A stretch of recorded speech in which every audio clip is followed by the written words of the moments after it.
চট্টগ্রামে পুলিশি পাহারায় থাকা এক শীর্ষ ব্যবসায়ীর বাসায় লক্ষ্য করে গুলি করেছেন সন্ত্রাসীরা। শনিবার সকাল 6:30টার দিকে নগরের চন্দনপুরা এলাকায় স্মার্ট গ্রুপের চেয়ারম্যান মোস্তাফিজুর রহমানের বাসায় এই গুলি করার ঘটনা ঘটে। এর আগে গত 2 জানুয়ারি ওই বাসায় গুলি করেছিলেন সন্ত্রাসীরা। গুলিতে বাসার জানালার কাঁচ ভেঙে গিয়েছিল, বাসার দরজায়ও গুলি লেগেছে। এরপর থেকে বাসাটি পুলিশের পাহারায় ছিল। পুলিশের পাহারার মধ্যেই বাসাটিতে আবারও গুলির ঘটনায় আশপাশের লোকজনের মধ্যে আতঙ্ক ছড়িয়ে পড়েছে।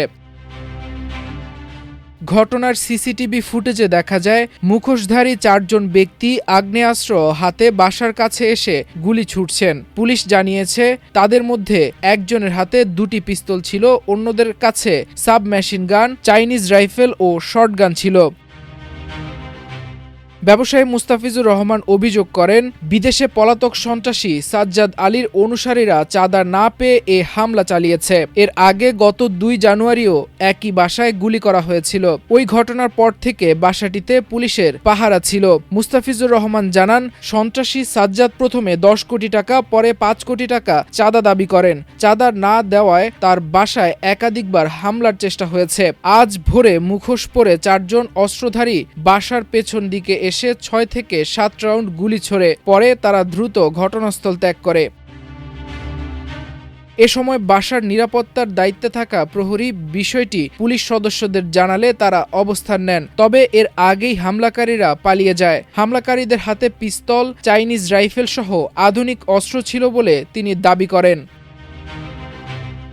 এ ঘটনার পরে নগর পুলিশের উপকমিশনার হুসাইন কবির ভুইয়ার নেতৃত্বে একটি দল ঘটনাস্থল পরিদর্শন করেন। পরে তিনি বলেন, হামলাকারীরা একটি প্রাইভেট কার ও মোটরসাইকেলে করে এসে কিছু দূরে গাড়ি রেখে হেঁটে বাসার কাছে যায় এবং গুলি করে পালিয়ে যায়। প্রাথমিকভাবে ধারণা করা হচ্ছে, চাঁদার দাবিকে কেন্দ্র করে বিদেশে অবস্থানরত সন্ত্রাসী সাজ্জাদ আলীর সহযোগীরা এ হামলা চালিয়েছে।